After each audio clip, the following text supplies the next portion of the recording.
Mi hijo me envió una caja de galletas artesanales importadas. Al día siguiente, él llamó y preguntó: «Mamá, ¿ya comiste las galletas?». Yo respondí: «No, se las di todas a tu esposa ayer». «¿Por qué?». Oí un grito del otro lado de la línea. «No, no, ¿qué hiciste?». Y fue en ese momento que supe que algo terrible estaba por revelarse. Algo que cambiaría mi vida para siempre. Algo que me haría entender que mi propio hijo había planeado mi muerte. Me llamo Ermelinda. Tengo 71 años. Soy viuda hace 8 años, y toda mi vida la dediqué a 2 cosas: mi carrera como enfermera y mi único hijo, Rodrigo. Trabajé 43 años en el Hospital General, turnos dobles, noches enteras sin dormir, todo para darle la mejor educación, la mejor vida. Cuando mi esposo murió, me dejó una propiedad valorizada en casi $2 millones, una casa hermosa en la zona más exclusiva de la ciudad. Era mi seguridad, mi legado para Rodrigo y mis nietos. O eso creía yo. La relación con mi nuera Samantha siempre fue complicada. Desde el día que Rodrigo me la presentó, supe que ella me veía como un estorbo. Una suegra entrometida, anticuada, molesta. Cada vez que yo intentaba visitar a mis nietos, Gael y Dayana, ella ponía excusas. Que estaban ocupados, que tenían actividades, que mejor otro día. Los cumpleaños pasaban y yo recibía apenas una foto por mensaje. Las navidades eran frías, protocolarias, llenas de sonrisas falsas y abrazos que no significaban nada. Rodrigo cambió después de casarse. El niño dulce que me abrazaba y me llamaba su reina se convirtió en un hombre distante, siempre ocupado, siempre con prisa. Las visitas se espaciaron. Las llamadas se volvieron mecánicas. «Hola mamá, ¿cómo estás?». «Bien, bien, te llamo luego, tengo una reunión». Y yo me quedaba con el teléfono en la mano, sintiendo como el silencio me devoraba por dentro. Pero ese martes, todo pareció diferente. Sonó el timbre de mi casa alrededor de las 3 de la tarde.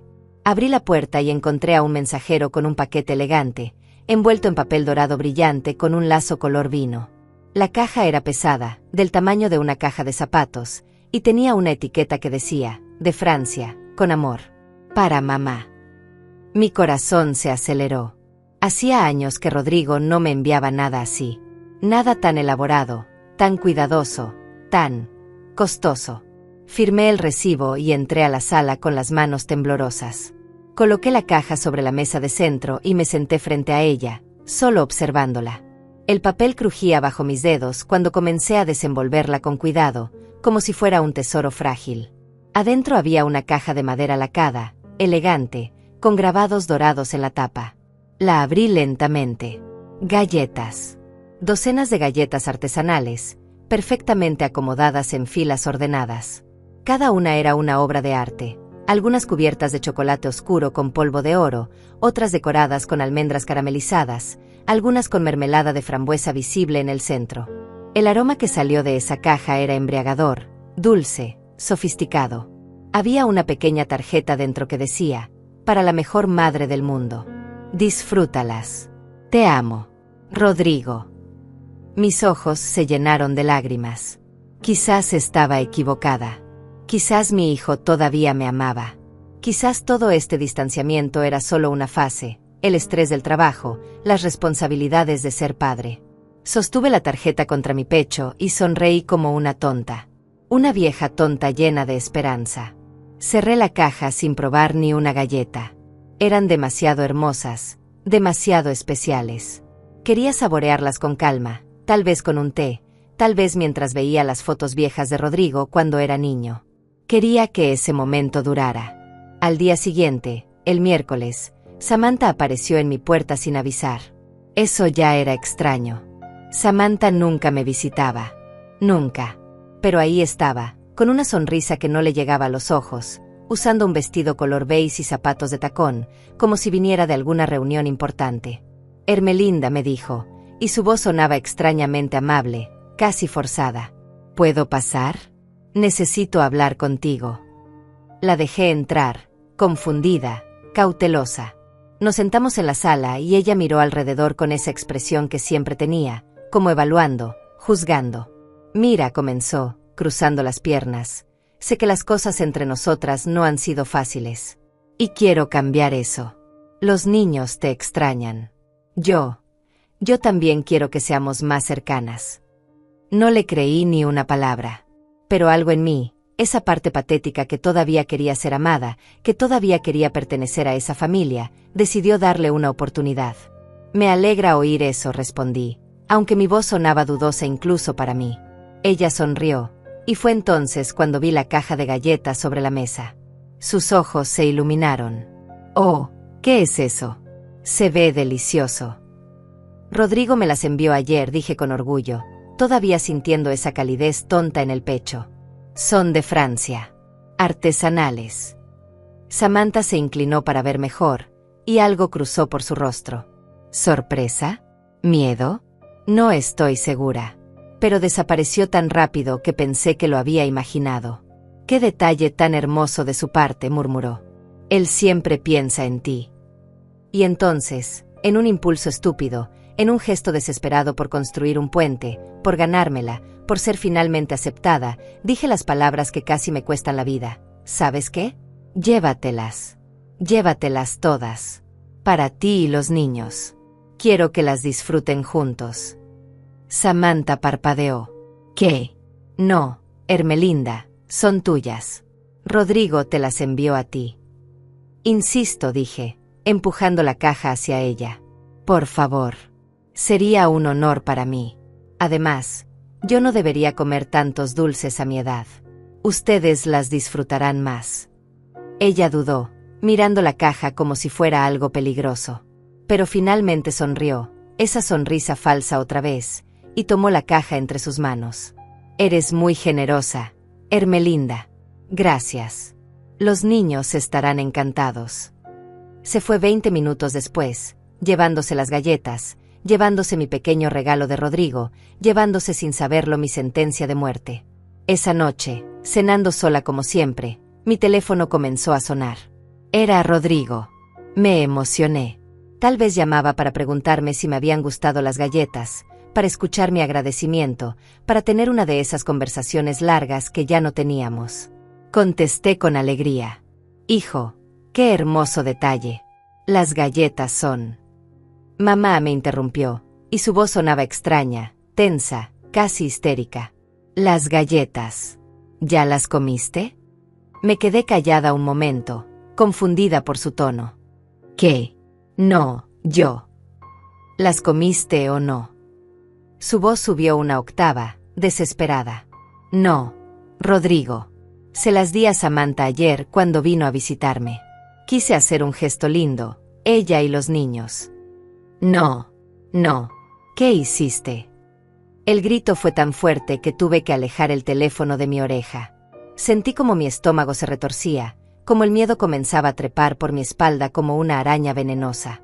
Rodrigo, ¿qué pasa? ¿Qué está pasando? Silencio. Un silencio aterrador. Y luego, su voz quebrada. Dios mío. ¿Cuántas comió? ¿Ella comió? Los niños comieron. No lo sé, yo. La línea se cortó. Mis manos temblaban tanto que el teléfono cayó al suelo. Lo recogí torpemente y marqué el número de Rodrigo 1, 2, 3 veces. Nada. Buzón de voz. Llamé a Samantha. Buzón de voz también. El pánico comenzó a apretar mi pecho como una garra de hierro. ¿Qué había en esas galletas? ¿Por qué Rodrigo sonaba tan desesperado, tan aterrado? Me puse el abrigo con dedos temblorosos y tomé las llaves de mi auto. Conduje hacia la casa de Rodrigo como una demente, pasándome 2 semáforos en rojo, sintiendo como mi corazón latía tan fuerte que pensé que explotaría. El trayecto que normalmente tomaba 20 minutos lo hice en 11. Cuando llegué, había una ambulancia estacionada frente a la casa, las luces rojas y blancas iluminando toda la calle como una pesadilla parpadeante.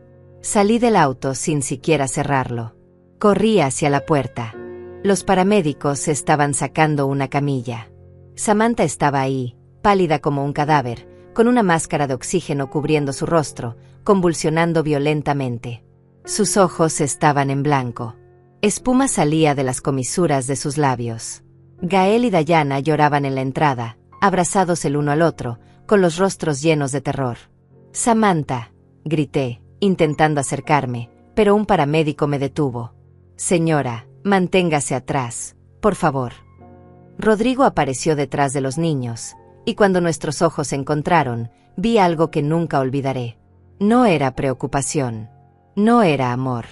Era pánico puro. Pánico de haber sido descubierto.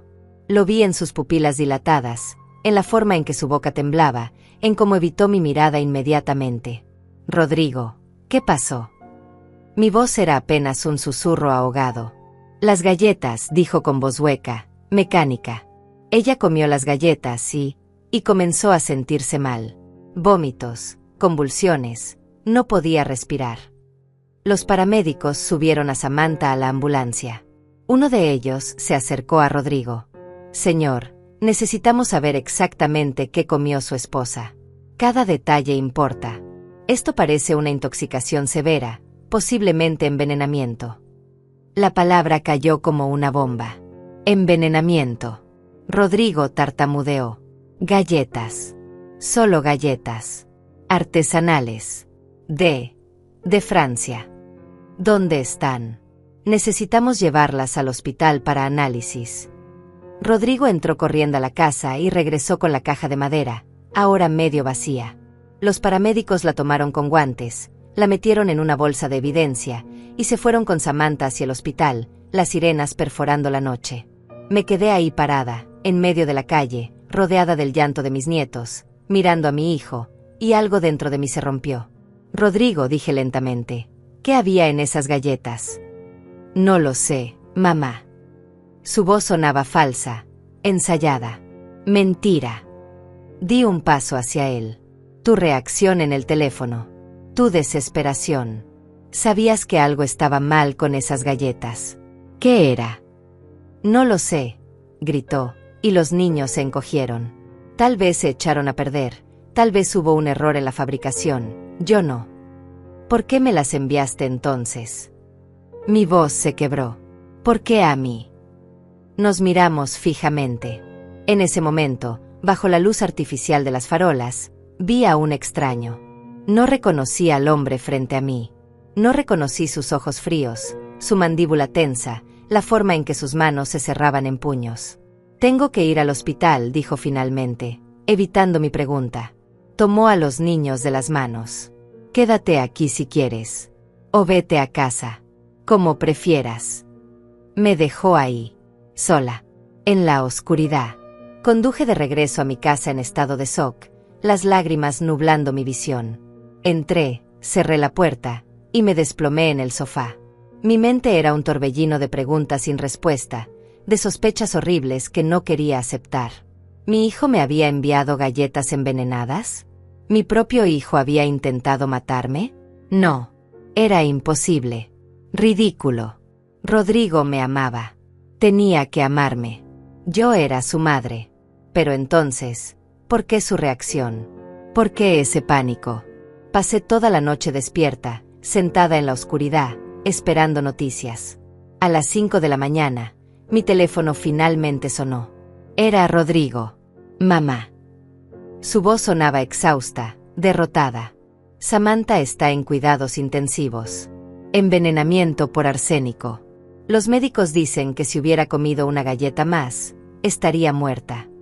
El mundo se detuvo. Arsénico. Una de las sustancias más letales que existen. Yo lo sabía bien, después de 43 años como enfermera. El arsénico causa falla multiorgánica, hemorragias internas, una muerte lenta y agonizante. ¿Arsénico?, repetí, mi voz apenas audible. ¿Cómo? ¿Cómo llegó arsénico a esas galletas? Silencio del otro lado. Rodrigo, dije, y ahora mi voz era firme, fría. ¿Quién te vendió esas galletas? Las compré online. De un vendedor en Francia. No sé cómo. Dime la verdad. Cada palabra salió como un cuchillo. Dime la verdad ahora mismo o llamo a la policía. Ya viene la policía, explotó. Ya hay una investigación abierta. Envenenamiento intencional. Van a interrogarme. Van a interrogarte a ti también. Así que no me amenaces, mamá, porque estamos los dos en esto. Los dos. Me levanté del sofá, temblando de furia. Yo no envenené nada. Yo solo regalé un presente que tú me enviaste. Un presente que aparentemente estaba diseñado para matarme a mí. El silencio que siguió fue ensordecedor. Mamá. Intentaste matarme. Las palabras salieron como un sollozo. Intentaste asesinar a tu propia madre. Estás loca. Estás delirando. ¿Por qué, Rodrigo? ¿Por qué querrías verme muerta? No digas estupideces. Yo nunca. Entonces explícame, grité. Explícame por qué enviaste galletas envenenadas. Explícame tu reacción histérica cuando te dije que se las había dado a Samantha. Explícame por qué sabías exactamente qué había en esas galletas. Colgó. Simplemente colgó el teléfono. Me quedé ahí parada, en medio de mi sala, sosteniendo el teléfono muerto contra mi oído, y fue entonces que todo comenzó a encajar. Las visitas espaciadas. El distanciamiento. Las preguntas que Rodrigo me hacía últimamente sobre mi testamento, sobre la propiedad, sobre mis finanzas. Solo quiero asegurarme de que estés bien, mamá. Que todo esté en orden. La casa. La maldita casa. La propiedad valuada en casi $2 millones que mi esposo me había dejado. Rodrigo era mi único heredero. Si yo moría, todo sería de él. Mi propio hijo había planeado mi asesinato por dinero. Caí de rodillas en medio de la sala y vomité. Vomité hasta que no quedó nada en mi estómago, hasta que solo quedaron arcadas secas y lágrimas amargas. El dolor en mi pecho no era físico. Era algo mucho peor.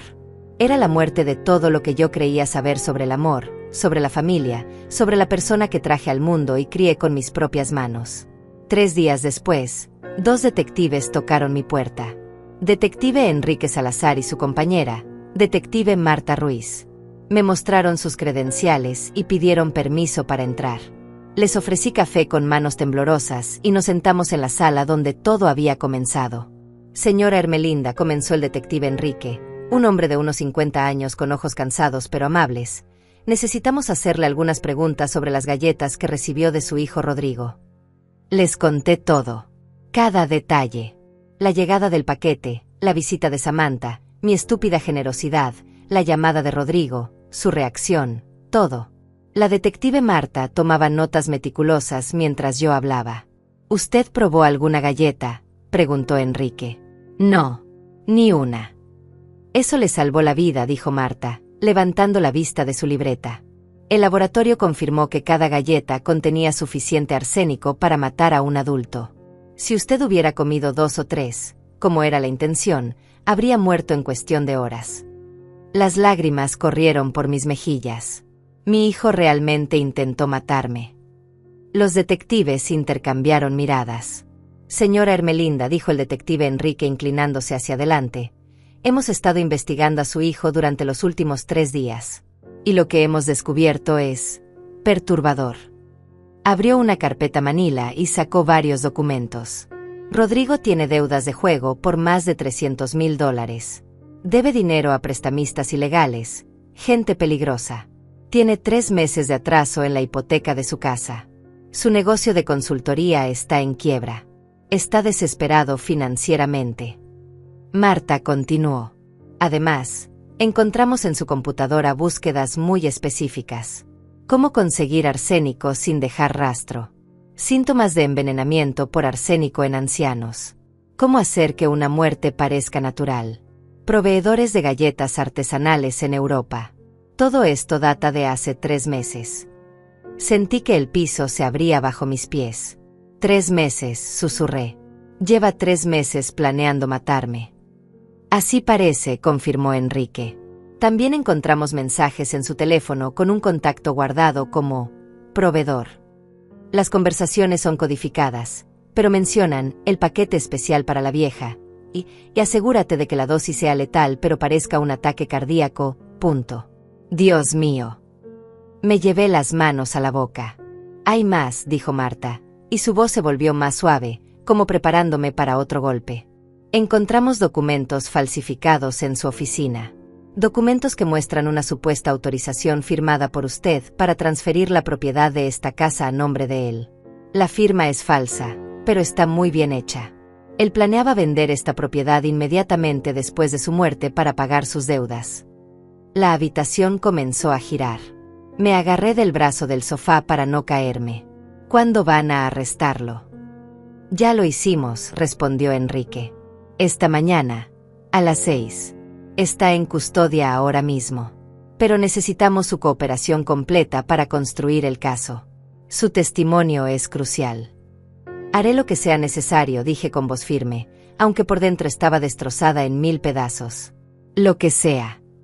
Los detectives se fueron 1 hora después, dejándome con copias de algunos documentos y una tarjeta con sus números directos. Me quedé sentada en el sofá, mirando esos papeles, viendo la evidencia fría y brutal de que mi hijo había querido asesinarme. No por rabia, no por locura, no por un arrebato de violencia, sino por dinero. Frío, calculado, premeditado asesinato por $2 millones.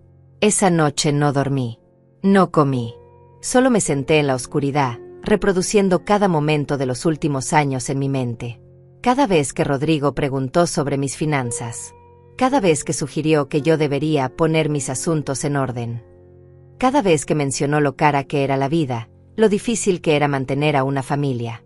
Todas esas conversaciones ahora tenían un significado siniestro, venenoso. Al día siguiente, Samantha despertó en el hospital. Los médicos dijeron que era un milagro. Había comido solo 2 galletas antes de que el sabor amargo la hiciera detenerse. 2 galletas. Suficiente para casi matarla, pero no suficiente para lograrlo. Pasé todo el día en el hospital, sentada en la sala de espera, sin atreverme a entrar. ¿Qué le diría? ¿Cómo miraría a los ojos a la mujer que casi muere por mi culpa? Pero fue ella quien me buscó. Una enfermera salió y me dijo que Samantha quería verme. Caminé hacia su habitación con las piernas temblorosas. Ella estaba recostada en la cama, pálida, demacrada, conectada a múltiples máquinas. Sus ojos, sin embargo, ardían con una intensidad que me asustó. Hermelinda, dijo con voz ronca, siéntate. Me senté en la silla junto a su cama, con las manos entrelazadas sobre mi regazo, sin atreverme a mirarla directamente. Los detectives me lo contaron todo, continuó. Las galletas eran para ti. Rodrigo quería matarte. Y yo casi muero en tu lugar. Lo siento, susurré, y las lágrimas comenzaron a caer. Lo siento tanto, Samantha. Si yo hubiera sabido, si hubiera sospechado algo. No es tu culpa. Su voz era dura, cortante. La culpa es de ese monstruo con el que me casé. Ese hombre que dormía a mi lado cada noche mientras planeaba asesinar a su propia madre. Ese hombre que me besaba en la frente mientras yo casi moría por su veneno. Se quedó callada un momento, y vi cómo sus manos se cerraban en puños sobre las sábanas blancas. Los detectives también me contaron sobre sus deudas. Sobre sus mentiras. ¿Sabes qué más descubrieron? Me miró directamente ahora. Tiene una amante. Una mujer llamada Carla, de 26 años. Le alquiló un apartamento con el dinero que supuestamente estaba usando para la escuela privada de Gael y Dayana. Les ha estado mintiendo sobre todo. Sentí náuseas otra vez. Samantha, yo no sabía nada de esto. Lo sé. Exhaló lentamente. Por eso quiero hablar contigo. Los detectives me dijeron que necesitan construir un caso sólido. Que necesitan evidencia, testimonios, pruebas contundentes para asegurarse de que Rodrigo pase décadas en prisión. Y yo voy a ayudarlos. Voy a destruirlo. Había algo aterrador en su voz, algo frío y determinado que me hizo entender que Samantha no era la mujer superficial y frívola que yo había pensado. Había acero debajo de esa superficie. Yo también, dije, sorprendiéndome a mí misma con la firmeza de mi voz. Yo también quiero que pague por lo que hizo. Nos miramos, y en ese momento nació algo extraño entre nosotras. Una alianza. Una hermandad forjada en traición y dolor. Samantha salió del hospital una semana después. Los médicos dijeron que había sufrido daño renal permanente, que tendría que tomar medicamentos por el resto de su vida, que nunca volvería a ser completamente la misma. Pero estaba viva. Y estaba furiosa. Nos reunimos en mi casa con el detective Enrique y un abogado que Samantha había contratado, un hombre llamado Agustín, de 60 años, con reputación de ser implacable en las cortes. Él extendió varios documentos sobre la mesa del comedor. Señoras, comenzó Agustín con voz grave, lo que están a punto de enfrentar no será fácil.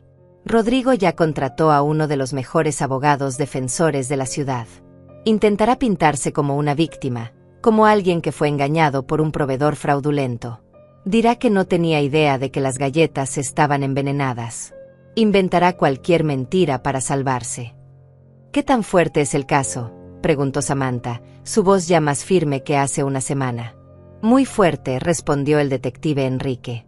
Tenemos las búsquedas en Internet, los mensajes con el proveedor, los documentos falsificados, el análisis forense de las galletas mostrando envenenamiento intencional con dosis letales, y el móvil claro, deudas masivas y una herencia millonaria. Pero necesitamos más. ¿Qué más necesitan?, pregunté. Agustín me miró fijamente. Necesitamos que ambas testifiquen. Necesitamos que cuenten su historia frente a un jurado. Necesitamos que el mundo vea el monstruo que Rodrigo realmente es. Lo haré, dije inmediatamente. Yo también, agregó Samantha. Bien. Agustín asintió. Porque esto va a ser público. Los medios ya están siguiendo el caso. Hijo millonario intenta envenenar a su madre anciana. Es un titular jugoso. Van a excavar en sus vidas. Van a buscar cualquier suciedad, cualquier secreto, cualquier cosa que puedan usar. ¿Están preparadas para eso? Miré a Samantha. Ella me miró a mí. Y ambas asentimos. Estamos preparadas, dijimos al unísono. Durante las siguientes 2 semanas, mi vida se convirtió en un torbellino de entrevistas policiales, declaraciones juradas y reuniones con abogados. Agustín nos preparó meticulosamente para el interrogatorio. Nos hizo repetir nuestra historia 100 veces, buscando inconsistencias, asegurándose de que cada detalle fuera perfecto. Y mientras tanto, la historia explotó en los medios. Hijo envía galletas envenenadas a su madre para heredar millones. Madre de 71 años salva su vida al regalar presente letal a su nuera.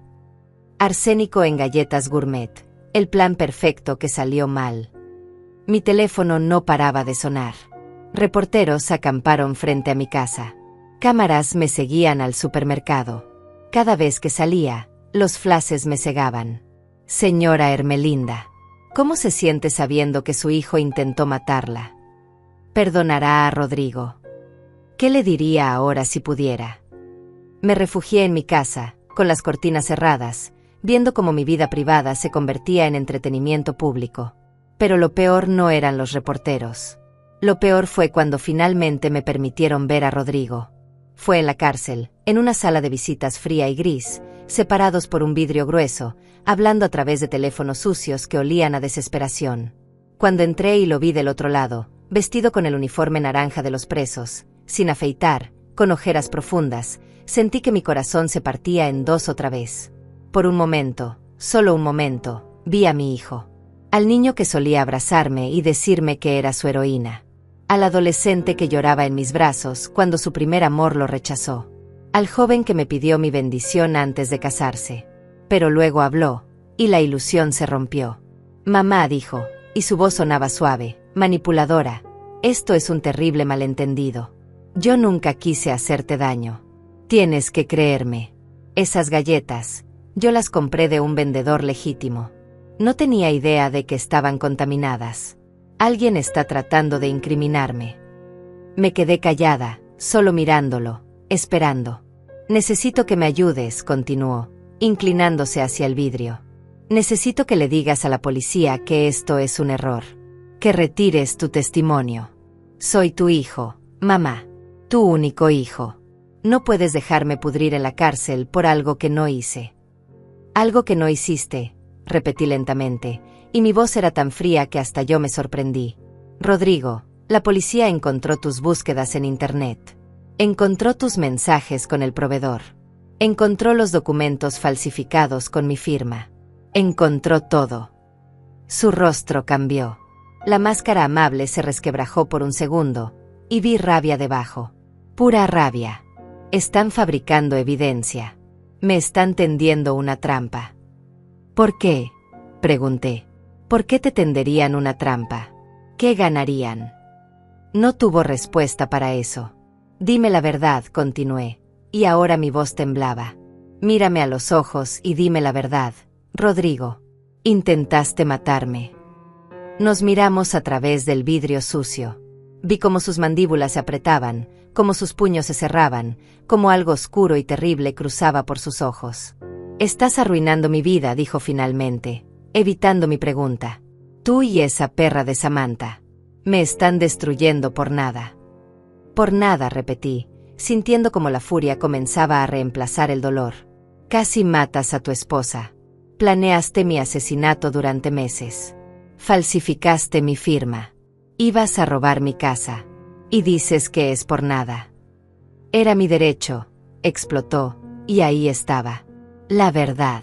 Finalmente. Esa casa debería ser mía. Ese dinero debería ser mío. Papá me lo prometió antes de morir. Me dijo que todo sería mío. Pero tú sigues ahí, aferrándote a todo, viviendo en esa mansión enorme como una reina mientras yo me ahogo en deudas. Las lágrimas corrieron por mis mejillas, pero no de tristeza, de rabia. Tu padre nunca te prometió nada. Te dejó provisto, te pagó tu educación, te ayudó a establecerte. Pero la casa era mía. Mi herencia. Mi seguridad. Tienes 71 años, gritó. ¿Para qué necesitas $2 millones? ¿Para qué necesitas esa casa gigante? Vas a morir pronto de todas formas. Yo solo aceleré lo inevitable. El silencio que siguió fue absoluto. Incluso el guardia que estaba parado cerca nos miró con los ojos muy abiertos. Así que es verdad, susurré. Realmente intentaste matarme. Rodrigo se dio cuenta de lo que acababa de admitir. Intentó retractarse. No, yo no quise decir. Sí quisiste. Me levanté, sosteniendo el teléfono con manos temblorosas. Acabas de confesar. Y espero que cada día que pases en prisión recuerdes este momento. Recuerda que tu propia avaricia, tu propia maldad, tu propia estupidez te pusieron ahí. Mamá, espera. Colgué el teléfono y caminé hacia la salida sin mirar atrás. Sus gritos amortiguados a través del vidrio me siguieron, pero no me detuve. Afuera, en el estacionamiento de la cárcel, me desplomé contra mi auto y lloré. Lloré por el hijo que perdí, por el hombre en quien se convirtió, por la familia que nunca volveríamos a ser. Pero cuando terminé de llorar, algo dentro de mí cambió. El dolor se transformó en determinación. La tristeza se convirtió en fuerza. Si Rodrigo quería verme como un obstáculo, como algo descartable, entonces yo le mostraría exactamente lo que esta vieja podía hacer. Llamé a Agustín esa misma noche. Quiero su confesión en registro, le dije. Quiero que se use en la corte. ¿Hubo cámaras en la sala de visitas?, preguntó. Sí. ¿Y micrófonos? Lo verificó el guardia cuando pregunté. Perfecto. Solicitaré las grabaciones mañana mismo. Esto sella el caso, Ermelinda. Con su confesión directa, no hay forma de que se escape. Pero yo quería más que solo un caso sellado. Quería justicia completa. Quería que Rodrigo perdiera todo lo que alguna vez valoró.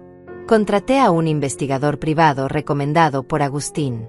Un hombre serio llamado Enrique, diferente al detective, especializado en fraude financiero y casos de adulterio. Le di $50,000 y le dije: encuentra todo. Cada mentira, cada secreto, cada traición. No me importa cuánto tiempo tome. Le tomó 2 semanas. Los resultados llegaron en una carpeta gruesa que dejó caer sobre mi mesa con un golpe sordo. Señora Ermelinda, dijo, su hijo es peor de lo que imaginábamos. Abrí la carpeta y comencé a leer. Con cada página, sentía como mi estómago se retorcía más. Rodrigo no tenía una amante. Tenía 3. Carla, de 26 años, la que Samantha ya conocía. Pero también estaba Dayana, sí, el mismo nombre de su hija, de 32 años, a quien le había prometido matrimonio. Y Marta, de 29, quien estaba embarazada de 5 meses y creía que Rodrigo iba a dejar a su esposa por ella. Les había prometido a las 3 un futuro juntos. Les había dicho a las tres que yo estaba enferma terminal y que pronto heredaría millones. Les había mostrado fotos de mi casa, diciéndoles que ahí vivirían juntos.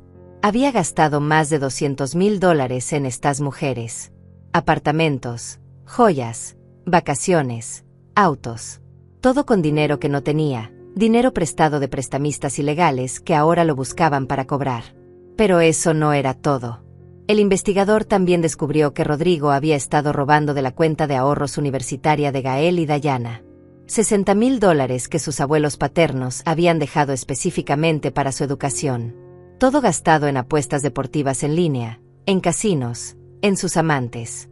Había falsificado la firma de Samantha en documentos de préstamo, poniendo la casa familiar como garantía sin que ella lo supiera. Estaban a semanas de perder la casa. Y lo peor, había tomado una póliza de seguro de vida sin mi conocimiento, usando documentos falsificados. Una póliza de $500,000. Si yo hubiera muerto, él habría recibido mi casa valorada en 2 millones más medio millón del seguro. $2,5 millones. Ese era el precio de mi vida para mi hijo. Cerré la carpeta con manos temblorosas. ¿Esto es admisible en corte?, pregunté. Cada página, confirmó el investigador. Todo está documentado con recibos, extractos bancarios, contratos, mensajes de texto, grabaciones. Es hermético. Bien. Me levanté, sintiendo como la rabia me llenaba de energía. Entonces vamos a usarlo todo. Llamé a Samantha inmediatamente. Ella vino a mi casa esa misma tarde, todavía débil pero caminando mejor. Le mostré todo. Vi cómo su rostro pasaba de la confusión al shock, del shock a la furia, de la furia a algo frío y calculado. Ese hijo de perra, murmuró, leyendo sobre sus múltiples amantes. Ese maldito hijo de perra. Hay más, dije, señalando la sección sobre la cuenta de los niños. Cuando terminó de leer, Samantha cerró la carpeta lentamente y me miró con ojos que ardían con determinación. Voy a destruirlo, dijo con voz tranquila pero letal. No solo quiero que vaya a prisión. Quiero que pierda todo. Su reputación, su libertad, sus hijos, su futuro. Todo. Yo también, respondí. Nos tomamos de las manos sobre la mesa, dos mujeres que habían sido enemigas, ahora unidas por un propósito común, venganza absoluta. Durante las siguientes semanas, Samantha y yo nos convertimos en una máquina de guerra perfectamente coordinada. Agustín nos guió paso a paso, construyendo no solo un caso criminal, sino una destrucción completa y sistemática de todo lo que Rodrigo había construido sobre mentiras. Primero, fuimos tras sus amantes. El investigador localizó a las tres mujeres y les mostró la evidencia de que todas habían sido engañadas simultáneamente. Carla rompió en llanto cuando vio las fotos de Rodrigo con las otras dos. Dayana, la del mismo nombre que mi nieta, entró en shock al descubrir que el dinero que él había dado provenía de la cuenta universitaria de sus propios hijos. Y Marta, la embarazada, tuvo un colapso cuando supo que todo había sido una mentira elaborada. Agustín las convenció de testificar. Les explicó que ellas también eran víctimas, que Rodrigo las había usado y manipulado. Les prometió protección legal. Y una por una, aceptaron. Luego vino la parte financiera. Samantha, como esposa legalmente casada, tenía derecho a revisar todas las cuentas conjuntas. Con la ayuda de un contador forense, descubrimos cada transacción sospechosa, cada retiro no autorizado, cada préstamo fraudulento. Era un laberinto de crímenes financieros que se remontaba a casi 4 años. Ha estado planeando esto desde hace mucho tiempo, dijo el contador, un hombre calvo llamado Arturo, señalando una línea de tiempo en su computadora. Miren aquí. Hace 3 años y medio comenzó a desviar dinero de las cuentas familiares. Pequeñas cantidades al principio, nada que levantara sospechas. Luego fue aumentando gradualmente. ¿Cuánto en total?, preguntó Samantha, su voz temblando. Arturo tecleó algunos números. Entre las cuentas de los niños, los préstamos fraudulentos y el dinero desviado de las cuentas conjuntas, aproximadamente $420,000. El silencio en la oficina era denso. Samantha se llevó las manos a la boca. Yo sentí que la habitación giraba. Ese dinero, continuó Arturo, se gastó principalmente en 3 áreas: sus amantes, apuestas en línea y el pago de intereses a prestamistas ilegales. No queda nada. Todo se evaporó. Mis hijos, susurró Samantha. El futuro de mis hijos. Él lo destruyó todo por sus vicios. Pero Agustín sonrió, y era una sonrisa que daba miedo. Esto es excelente para nuestro caso. Cada transacción es un cargo adicional. Fraude, malversación, robo, falsificación. Estamos hablando de décadas en prisión, no años. También presentamos una demanda civil contra Rodrigo por los daños a la salud de Samantha. Agustín calculó los costos médicos presentes y futuros, el trauma psicológico, la pérdida de calidad de vida. La cifra llegó a $1,5 millones. Obviamente no tiene ese dinero, explicó Agustín. Pero cuando salga de prisión, si alguna vez sale, cualquier ingreso que tenga será embargado por el resto de su vida. Nunca tendrá nada. Nunca será libre financieramente. La satisfacción que sentí al escuchar eso debería haberme avergonzado. Pero no fue así. Después de lo que Rodrigo había intentado hacerme, después de lo que le hizo a Samantha, a sus propios hijos, a esas mujeres inocentes, merecía cada gramo de sufrimiento que le esperaba. Mientras tanto, la historia seguía creciendo en los medios. Ya no era solo noticia local. Los canales nacionales la habían recogido. Programas de crímenes reales nos contactaron para hacer documentales. Psicólogos aparecían en televisión analizando la mente de Rodrigo, diagnosticándolo con narcisismo, sociopatía, falta total de empatía. Y entonces, Rodrigo cometió su error más grande. Desde la cárcel, consiguió que alguien publicara en su nombre en redes sociales un post largo y detallado donde se pintaba como la víctima. Decía que yo era una madre manipuladora y controladora que nunca lo había amado realmente. Que Samantha era una esposa frígida e inútil que lo había empujado a buscar consuelo en otras mujeres. Que todo esto era una conspiración para robarle su herencia legítima. El post se volvió viral. Pero no de la manera que él esperaba. La gente lo destrozó en los comentarios. Cientos, miles de personas llamándolo monstruo, cobarde, basura humana. Grupos de mujeres organizaron protestas frente a la cárcel, exigiendo la máxima sentencia. Hashtags como almohadilla justicia para Ermelinda y almohadilla que se apudra en prisión trending durante días. Un canal de noticias me pidió una entrevista en vivo. Agustín me aconsejó aceptar. Es tu oportunidad de controlar la narrativa, dijo. Demostrarle al mundo quién eres realmente. La entrevista fue en un estudio elegante, frente a millones de espectadores. La presentadora, una mujer llamada Carla, diferente a la amante, me trató con respeto y compasión. Me preguntó sobre mi vida como enfermera, sobre criar a Rodrigo como madre soltera después de que mi esposo muriera, sobre el momento en que descubrí la verdad. Hablé con honestidad brutal. Sin lágrimas falsas, sin dramatismo innecesario. Solo la verdad. Le conté al mundo cómo se siente saber que la persona que llevaste en tu vientre, que alimentaste, que amaste incondicionalmente, planeó tu asesinato por dinero. ¿Lo perdonaría algún día?, preguntó Carla al final. Pensé en eso por un largo momento.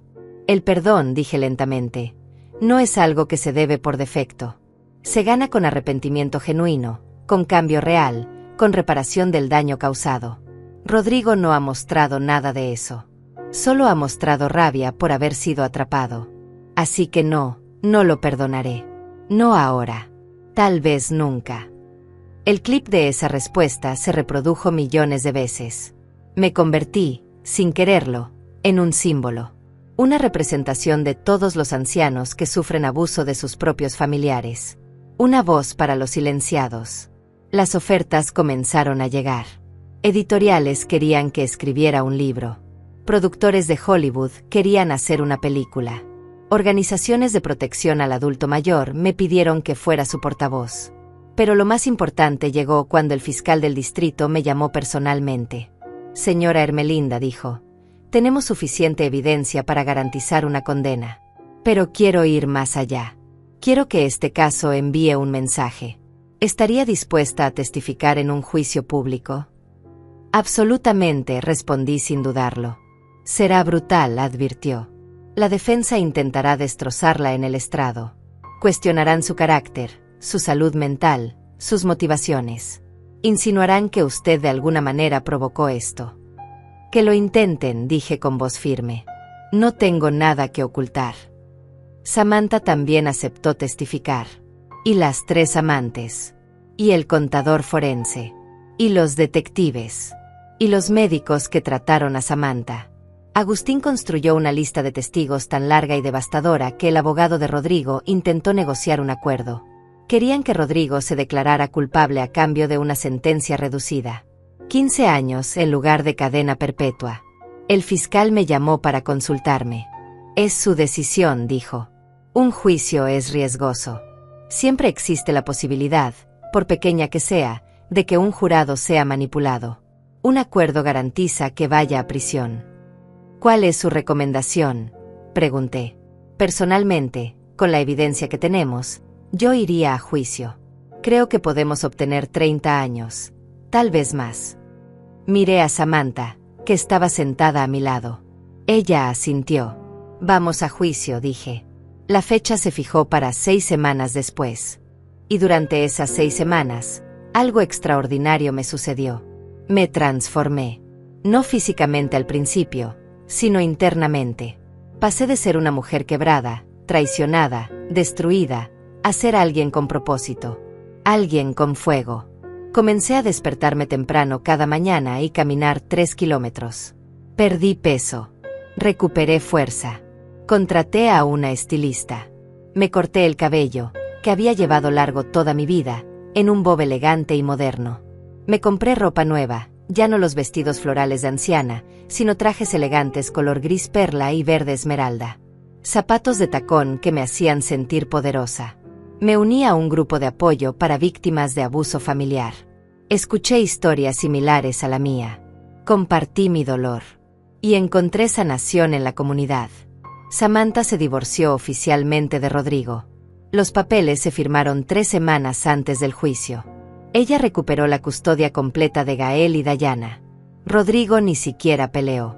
Su abogado le aconsejó que no lo hiciera, que cualquier batalla por custodia solo empeoraría su imagen pública. Los niños estaban destrozados. Gael, a sus 12 años, entendía perfectamente lo que su padre había hecho. Se volvió silencioso, retraído. Dayana, más pequeña, solo preguntaba cuándo volvería papá a casa. Samantha y yo los llevamos a terapia. Les dimos todo el amor y apoyo que pudimos. Una tarde, Gael vino a visitarme solo. Se sentó en mi sofá, con las manos entrelazadas, y finalmente habló. Abuela, dijo con voz temblorosa, papá realmente intentó matarte. No le mentí. Sí, mi amor. Lo hizo. ¿Por qué? Por dinero. Por codicia. Por razones que ni él probablemente entiende completamente. Gael comenzó a llorar, y lo abracé fuertemente contra mi pecho. No es tu culpa, le susurré. Nada de esto es tu culpa, ni tuya ni de tu hermana. Tu padre tomó decisiones terribles, pero eso no define quién eres tú. Todos en la escuela hablan de eso, sollozó. Me llaman el hijo del asesino. Dicen que yo también seré un criminal cuando crezca. Sentí que mi corazón se rompía otra vez, pero esta vez por mi nieto inocente. Escúchame bien, Gael, dije, levantando su rostro para que me mirara. Tú no eres tu padre.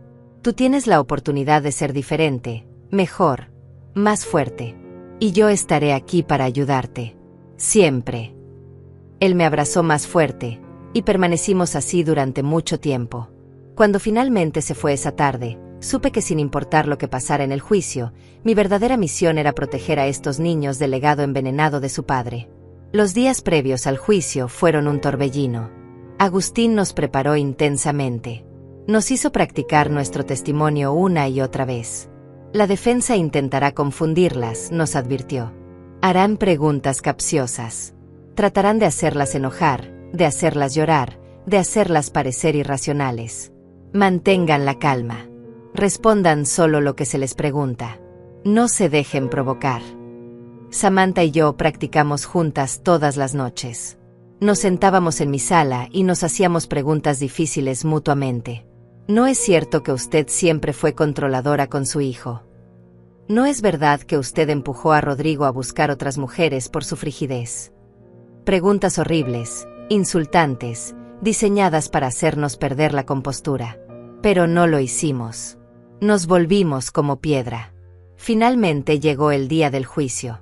El juzgado estaba abarrotado. Reporteros llenaban cada asiento disponible. Cámaras de televisión esperaban afuera. La seguridad tuvo que controlar multitudes que querían entrar.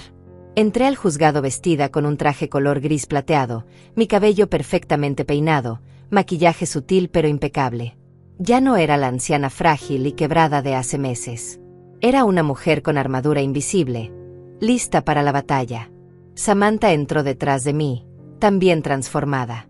Vestía un traje color marfil, se veía elegante y fuerte a pesar de las cicatrices invisibles que el veneno había dejado en su cuerpo. Y entonces vi a Rodrigo. Estaba sentado en la mesa de la defensa, vestido con un traje color carbón que probablemente su abogado le había prestado, intentando verse respetable.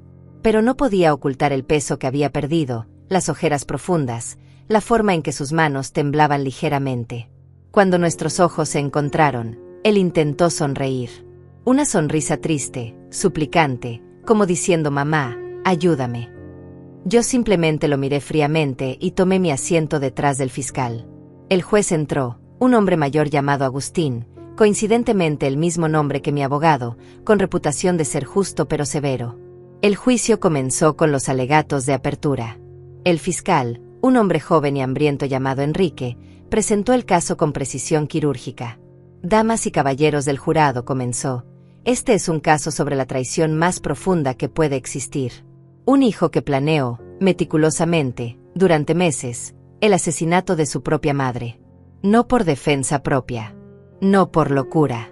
No por pasión. Sino por $2,5 millones. Enrique presentó cada pieza de evidencia, las búsquedas en Internet, los mensajes con el proveedor, los documentos falsificados, el análisis de las galletas mostrando niveles letales de arsénico, la confesión grabada en la cárcel.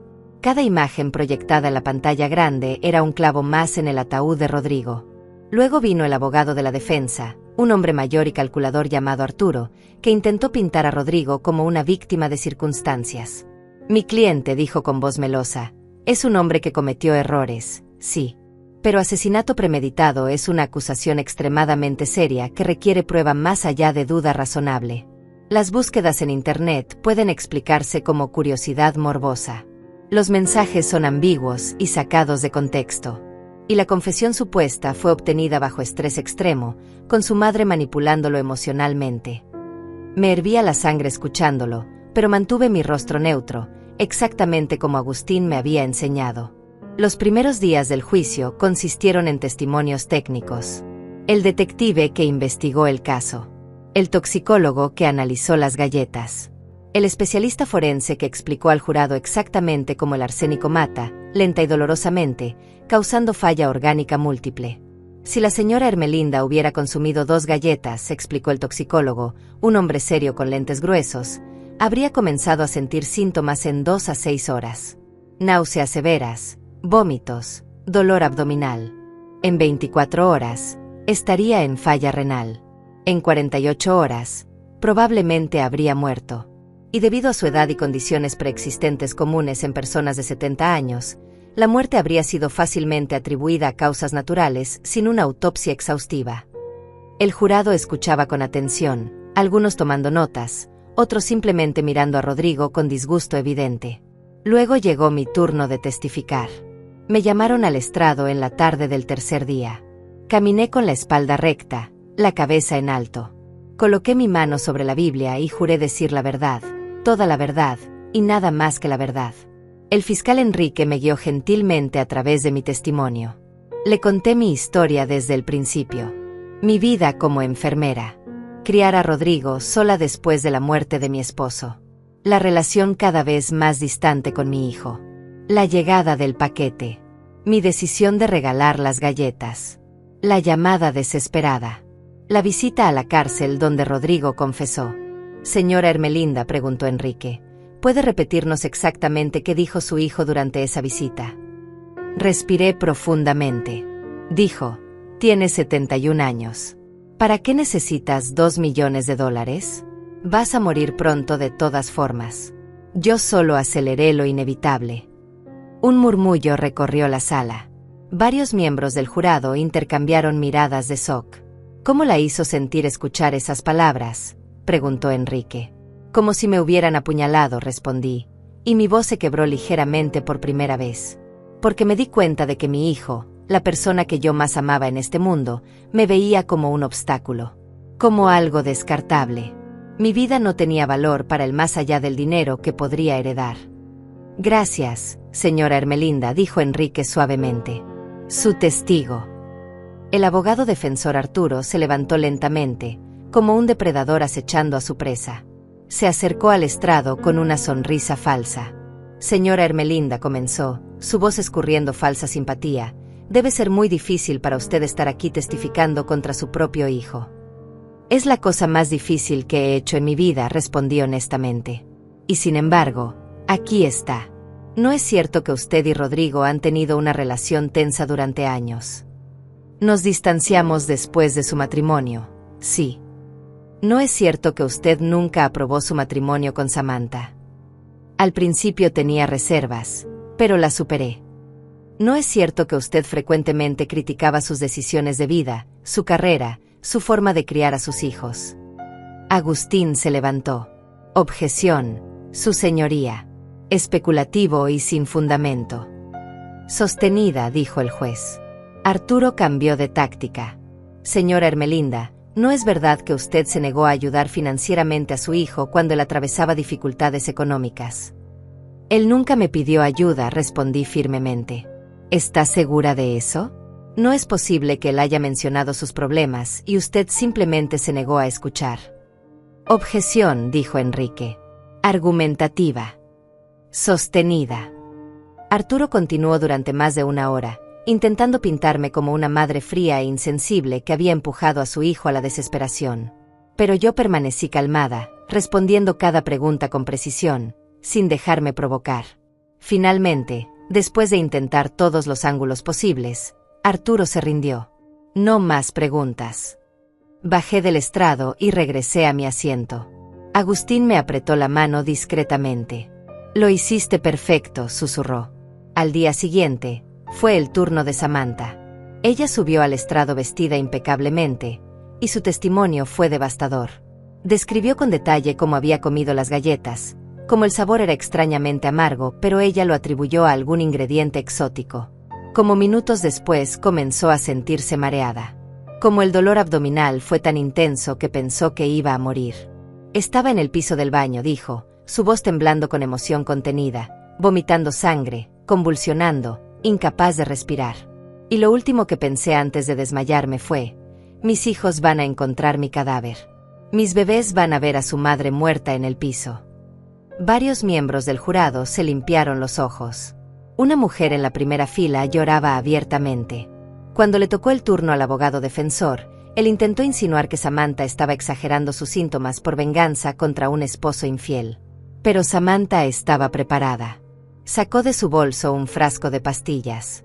Estas, dijo firmemente, levantándolas para que todos las vieran, son los medicamentos que tengo que tomar 3 veces al día por el resto de mi vida debido al daño renal permanente que me causó el arsénico. ¿Quiere que también le muestre los reportes médicos que detallan mi insuficiencia renal crónica? ¿O las facturas de hospital por $180,000? El abogado defensor retrocedió. No más preguntas. Luego vinieron las amantes. Una por una, Carla, Dayana y Marta subieron al estrado y contaron historias casi idénticas de manipulación y engaño. Rodrigo les había prometido a todas un futuro dorado financiado por mi muerte inminente. Carla lloró al explicar cómo Rodrigo le había mostrado fotos de mi casa, diciéndole que pronto sería de ellos. Me dijo que su madre estaba enferma terminal de cáncer, sollozó. Que solo era cuestión de meses. Que después de que ella falleciera, él heredaría todo y nos casaríamos. Marta, la embarazada, fue la más impactante. Su vientre ahora era prominente a los 7 meses. Él quería que yo abortara, dijo con voz quebrada, porque el bebé arruinaría sus planes. Decía que después de resolver el asunto de su madre, tendríamos todos los hijos que quisiéramos. Pero primero necesitaba ese dinero. El jurado miraba a Rodrigo con absoluto desprecio. Él mantenía la cabeza baja, incapaz de mirar a ninguna de estas mujeres a los ojos. Pero la evidencia más devastadora vino del contador forense Arturo. Él presentó un análisis detallado de cada transacción financiera que Rodrigo había hecho en los últimos 4 años. En pantallas gigantes, mostró exactamente cómo había robado de la cuenta universitaria de sus hijos, cómo había falsificado préstamos, cómo había gastado cada dólar en vicios y amantes. En total, concluyó Arturo, ajustando sus lentes, el señor Rodrigo defraudó aproximadamente $420,000 de su propia familia. Adicionalmente, contrató una póliza de seguro fraudulenta sobre la vida de su madre por $500,000. Su plan era obtener $2,5 millones en total, $2 millones de la propiedad de su madre y $500,000 del seguro. El fiscal proyectó la grabación de la visita a la cárcel. La sala quedó en silencio absoluto mientras todos escuchaban la voz de Rodrigo. Tiene 71 años. ¿Para qué necesitas $2 millones? Vas a morir pronto de todas formas. Yo solo aceleré lo inevitable. Cuando la grabación terminó, el silencio era tan denso que podía cortarse con un cuchillo. Vi como varios miembros del jurado miraban a Rodrigo con una mezcla de horror y repulsión. El fiscal descansó su caso después de 8 días de testimonio demoledor. Ahora era el turno de la defensa presentar su caso. Esperábamos que Rodrigo testificara, que intentara explicarse, justificarse, mentir. Pero su abogado, sabiamente, decidió no ponerlo en el estrado. Sabía que cualquier cosa que Rodrigo dijera solo empeoraría su situación. En cambio, la defensa llamó a un psicólogo que intentó argumentar que Rodrigo sufría de estrés financiero extremo que había afectado su juicio, que no estaba en su sano juicio cuando planeó el envenenamiento. El fiscal lo destrozó en el contrainterrogatorio. «Doctor», preguntó Enrique, ¿el estrés financiero causa que alguien pase meses planeando meticulosamente un asesinato? ¿Causa que alguien investigue venenos específicos, contacte proveedores, falsifique documentos, tome pólizas de seguro fraudulentas? Eso es falta de juicio o premeditación calculada. El psicólogo tartamudeó. Bueno, en casos extremos. Responda la pregunta, doctor. ¿Esto fue falta de juicio o premeditación? Premeditación, admitió finalmente. La defensa no tenía nada más. Después de solo 2 días, descansaron su caso. Llegó el momento de los alegatos finales. El fiscal Enrique se paró frente al jurado y habló durante casi 1 hora, repasando cada pieza de evidencia, cada testimonio, construyendo un caso tan hermético que era imposible encontrar duda razonable. Damas y caballeros, concluyó, su voz resonando en el silencio de la sala, Rodrigo no es una víctima de las circunstancias. Es un depredador que vio a su propia madre como una fuente de dinero, que planeó su muerte fríamente, calculadamente, sin remordimiento. Solo lamenta haber sido atrapado. Y si ustedes no lo detienen aquí, si ustedes no envían el mensaje de que este tipo de maldad no será tolerada, entonces estamos diciendo que está bien matar a tu madre por dinero. Que está bien envenenar a tu esposa accidentalmente mientras intentas asesinar a tu progenitora. Que el valor de una vida humana es simplemente el dinero que puedes extraer de ella. El abogado defensor Arturo hizo lo mejor que pudo, pero era como intentar vaciar el océano con una cuchara.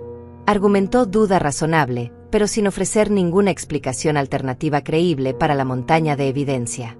El juez dio las instrucciones al jurado, y ellos se retiraron a deliberar. Agustín me dijo que podría tomar días, tal vez 1 semana, dependiendo de qué tan minuciosos fueran. Tomó 3 horas. 3 horas para decidir el destino de mi hijo. Cuando el alguacil anunció que el jurado había alcanzado un veredicto, mi corazón comenzó a latir tan fuerte que pensé que todos podían escucharlo. Samantha tomó mi mano y la apretó fuertemente. Entramos de nuevo a la sala. El jurado tomó sus asientos. El juez Agustín preguntó, ¿han alcanzado un veredicto? El capataz, un hombre de mediana edad con expresión seria, se puso de pie. Sí, su señoría. ¿Cómo encuentran al acusado en el cargo de intento de asesinato en primer grado? Culpable. La palabra cayó como un martillo. Rodrigo cerró los ojos. Su abogado puso una mano en su hombro. ¿Cómo encuentran al acusado en el cargo de intento de asesinato en primer grado contra Samantha Torres? Culpable. ¿Cómo encuentran al acusado en múltiples cargos de fraude, falsificación y malversación? Culpable en todos los cargos. 1 por 1, 17 cargos en total, y el veredicto fue el mismo cada vez. Culpable. Culpable. Culpable. Samantha comenzó a llorar en silencio a mi lado. Yo permanecí inmóvil, sin lágrimas, solo sintiendo un vacío extraño donde antes había estado el dolor. Justicia. Finalmente, justicia. El juez fijó la fecha para la sentencia 3 semanas después. Rodrigo fue escoltado fuera de la sala, y por primera vez lo vi realmente roto. Ya no era el hombre arrogante que me había mirado con desprecio en la cárcel. Era un criminal convicto que finalmente entendía las consecuencias de sus acciones. Afuera del juzgado, nos esperaba una multitud de reporteros. Micrófonos se extendieron hacia nosotras como armas. Señora Ermelinda, ¿cómo se siente con el veredicto? ¿Tiene algo que decirle a su hijo? Esto trae cierre. Me detuve frente a las cámaras. Agustín había dicho que no tenía que hablar, pero yo quería hacerlo. Necesitaba hacerlo. Hoy se hizo justicia, dije, mi voz clara y firme. No solo para mí, sino para todas las víctimas de abuso familiar. Para todos los ancianos que son vistos como descartables por sus propios hijos. Para todas las personas que sufren en silencio porque la sociedad les dice que deben perdonar a la familia sin importar qué. El amor familiar no es incondicional cuando ese amor es usado como arma. Y hoy, un jurado valiente dijo basta. «Perdonará a su hijo», gritó un reportero. «El perdón», respondí, «es algo que se gana».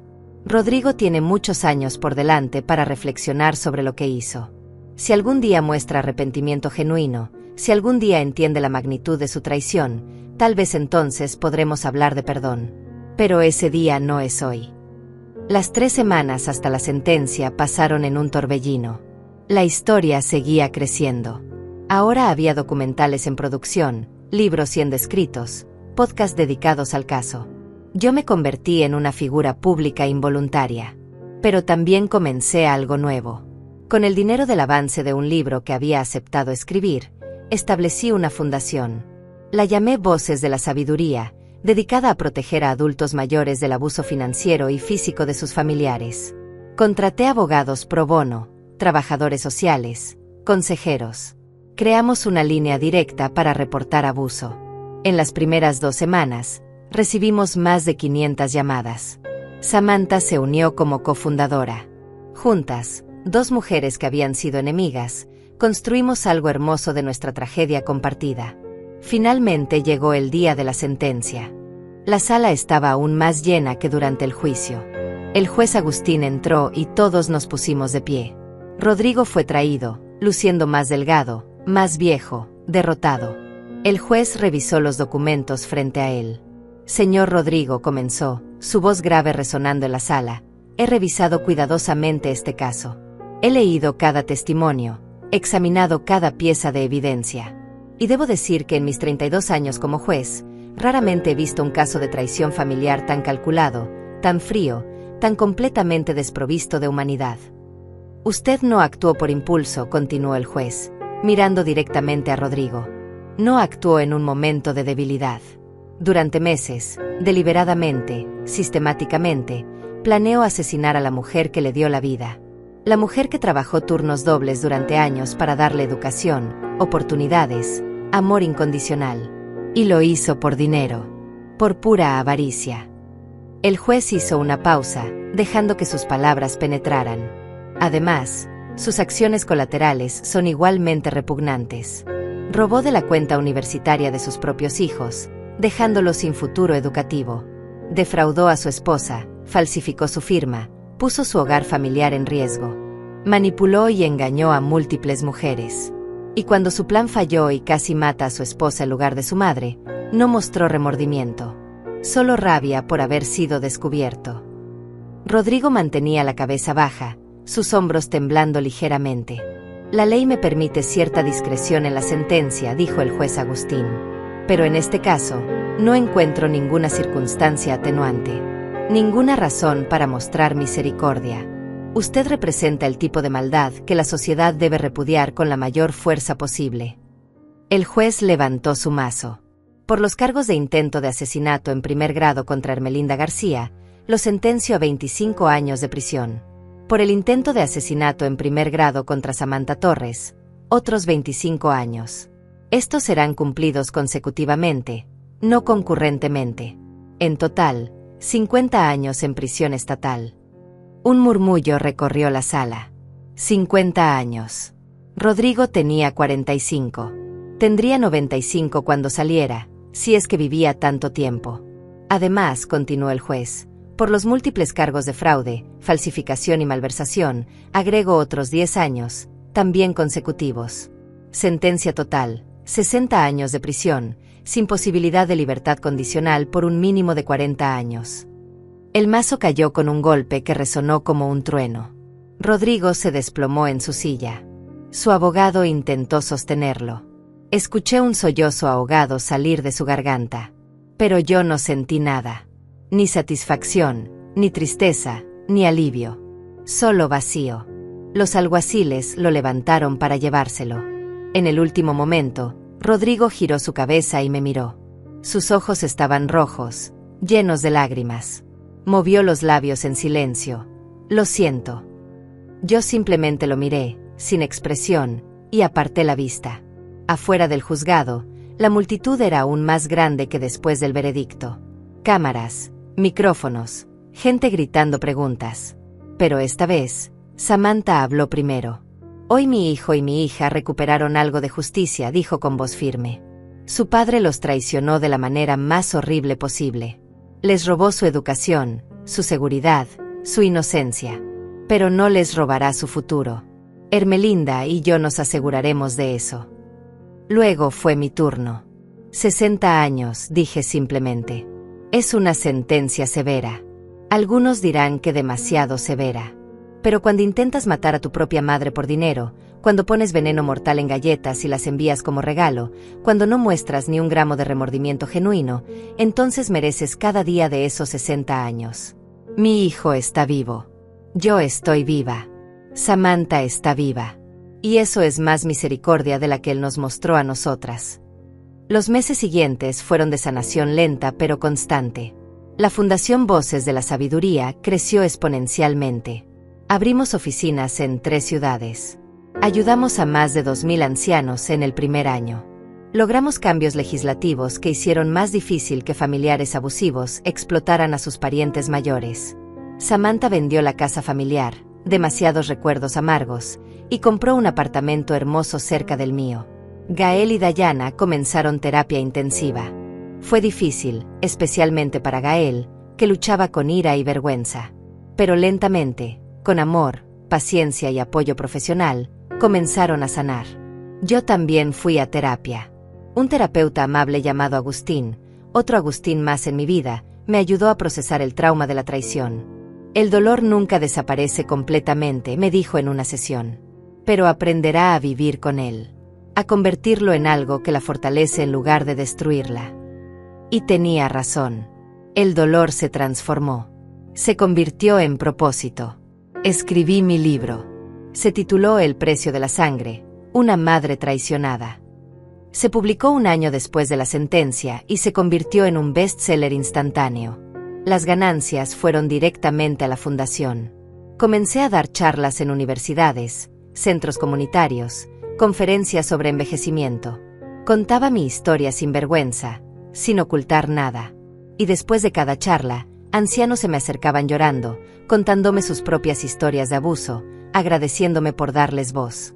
Samantha se volvió activista también. Testificó ante el Congreso sobre la necesidad de mejores protecciones para víctimas de violencia doméstica económica. Su historia, sobrevivir un envenenamiento que estaba destinado a otra persona, capturó la imaginación pública de una manera única.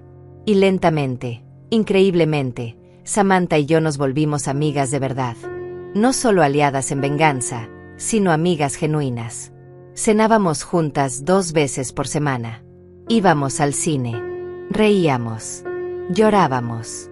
Nos apoyábamos mutuamente en los días difíciles. ¿Sabes qué es irónico?, me dijo una noche mientras tomábamos vino en mi sala.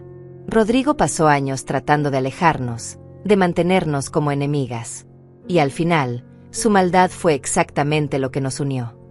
Brindamos por esa ironía amarga. Los años pasaron. 3, 4, 5 años. Gael se graduó de preparatoria con honores. Dayana floreció, se unió al equipo de debate de su escuela. Ambos decidieron cambiar su apellido legalmente, tomando el apellido de soltera de Samantha en lugar del de Rodrigo. Fue su forma de cerrar ese capítulo. Rodrigo escribía cartas desde prisión. Al principio, cartas de excusas, de justificaciones. Luego, cartas de rabia, culpándonos a Samantha y a mí por arruinar su vida. Yo las leía y las guardaba en una caja sin responder nunca. Pero después del 5.º año, las cartas cambiaron. Se volvieron diferentes. Más reflexivas. Más honestas. Mamá escribió en una: he tenido 5 años para pensar. Para enfrentar lo que hice. No espero perdón. No lo merezco. Pero necesitas saber que finalmente entiendo. Entiendo la magnitud de mi traición. Entiendo que intenté quitarte lo único que nadie tiene derecho a quitar, tu vida. Y lo hice por dinero. Por maldito dinero que ni siquiera habría resuelto mis problemas, solo los habría pospuesto.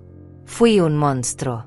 Y si pudiera retroceder el tiempo, si pudiera deshacer cada decisión que tomé, lo haría. Pero no puedo. Así que todo lo que puedo hacer es decirte que lo siento. Y vivir el resto de mi vida, todos estos años en prisión, con el peso de lo que te hice. Leí esa carta 3 veces. Y por primera vez en 5 años, lloré. No por Rodrigo, sino por todo lo que habíamos perdido.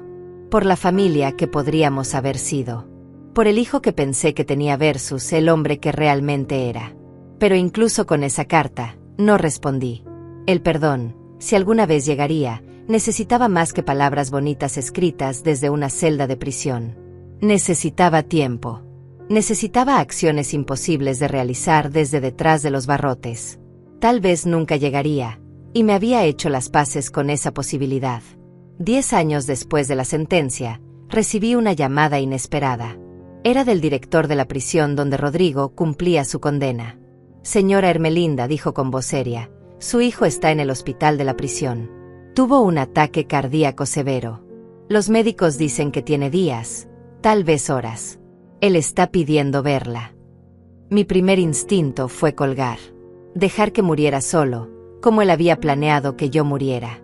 Pero algo en mí, tal vez la última chispa de la mujer que había sido antes de todo esto, me hizo dudar. Llamé a Samantha. No tienes que ir, me dijo inmediatamente. Nadie te juzgaría si no vas. Él no merece tu presencia. Lo sé, respondí. Pero necesito ir. No por él. Por mí. Para cerrar este capítulo de verdad. Conduje hasta la prisión al día siguiente. Me escoltan a través de pasillos grises y fríos hasta llegar a la enfermería. Y ahí, en una cama estrecha, conectado a máquinas que pitaban monótonamente, estaba Rodrigo. Había envejecido 20 años en 10. Su cabello, ahora completamente gris, era ralo. Su rostro estaba demacrado, con líneas profundas de sufrimiento grabadas en cada arruga. Cuando me vio entrar, sus ojos se llenaron de lágrimas. Mamá, susurró, su voz apenas audible. Viniste. Me senté en la silla junto a su cama, manteniendo distancia. El director dijo que estás muriendo. Sí. Tosió débilmente. Daño cardíaco irreversible. Los doctores dicen que es cuestión de días.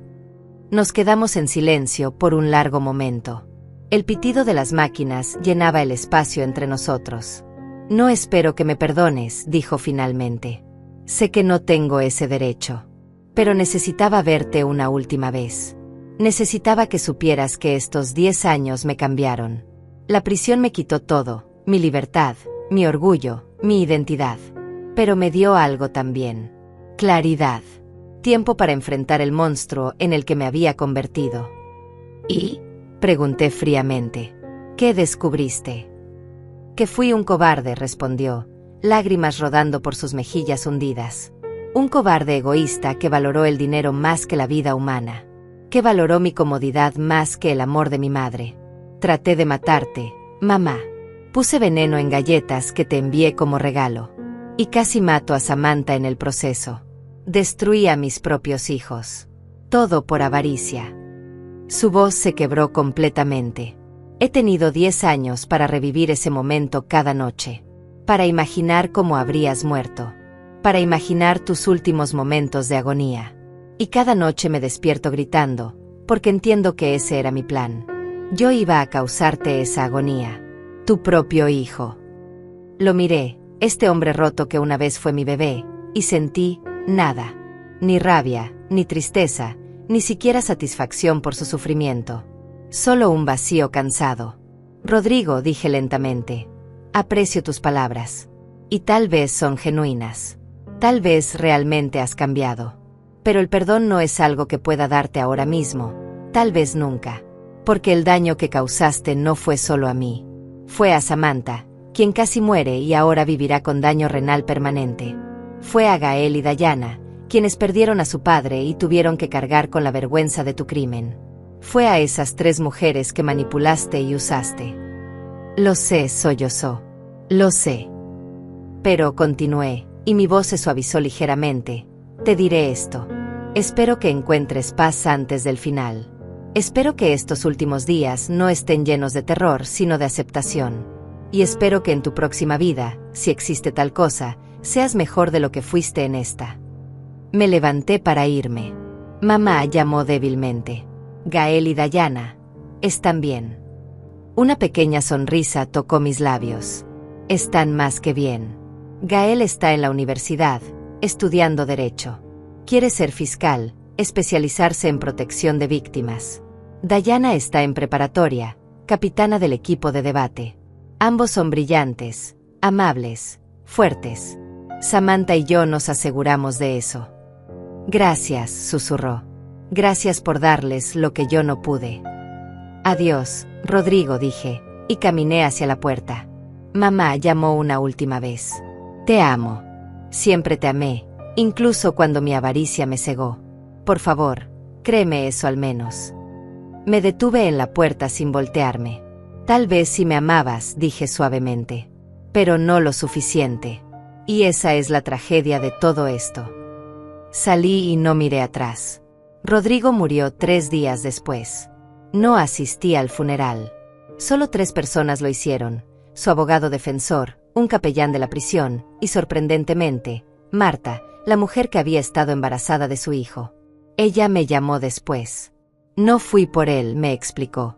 Fui porque mi hijo, que ahora tiene 10 años, merece saber que su padre biológico recibió un entierro digno, aunque fuera un monstruo. Pero quiero que sepa, señora Ermelinda, que mi hijo lleva mi apellido, no el de Rodrigo. Y nunca sabrá la verdad completa sobre su padre hasta que sea lo suficientemente mayor para procesarla. Eres una buena madre, le dije sinceramente. Pasaron más años. La Fundación Voces de la Sabiduría se expandió internacionalmente. Ayudamos a más de 50.000 ancianos en 15 países. Samantha y yo fuimos reconocidas con premios humanitarios. Escribí 2 libros más. Me convertí en una voz respetada en temas de envejecimiento y protección familiar. Gael se graduó de la universidad y efectivamente se convirtió en fiscal. Su primer caso fue contra un hombre que había defraudado a su padre anciano de sus ahorros de vida. Ganó, y cuando me llamó llorando de alegría, supe que algo hermoso había nacido de nuestra tragedia. Dayana fue aceptada en una universidad prestigiosa con una beca completa. Decidió estudiar psicología, especializándose en trauma familiar. Quiero ayudar a niños como yo, me dijo. Niños que tienen que procesar la traición de sus padres. Y yo, a mis 83 años, finalmente encontré paz. No una paz que borrara el dolor, sino una que lo integrara. Una que lo transformara en propósito, en fuerza, en legado. Una tarde, sentada en mi jardín con Samantha, ahora mi mejor amiga, tomando té y viendo a mis nietos jugar con sus propios hijos, me di cuenta de algo fundamental. Rodrigo quiso matarme para tomar mi vida, mi casa, mi dinero. Pero fracasó. Y en su fracaso, inadvertidamente me dio algo más valioso, un propósito renovado. Una segunda familia en Samantha. La oportunidad de salvar a miles de ancianos de destinos similares. Una plataforma para cambiar leyes y proteger a los vulnerables. ¿En qué piensas?, preguntó Samantha, notando mi expresión reflexiva. ¿En qué sobreviví?, respondí simplemente.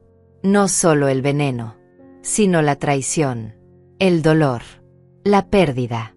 Y al otro lado de todo eso, construí algo hermoso. Samantha tomó mi mano y la apretó. Lo construimos juntas, corrigió. Sonreí. Sí, juntas. El sol se ponía sobre el jardín, pintando todo de dorado y rosa. Mis bisnietos reían persiguiendo mariposas. Samantha y yo nos mecíamos suavemente en nuestras sillas, dos mujeres que habían atravesado el infierno y emergido más fuertes. Y en ese momento de perfecta paz, entendí la lección final: la venganza no está en destruir a quien te lastimó. La verdadera venganza es vivir tan bien, tan plenamente, tan significativamente, que su intento de destruirte se convierte en el catalizador de tu mayor triunfo. Rodrigo quiso acabar con mi vida. En cambio, le dio significado. Y esa, finalmente, fue mi victoria.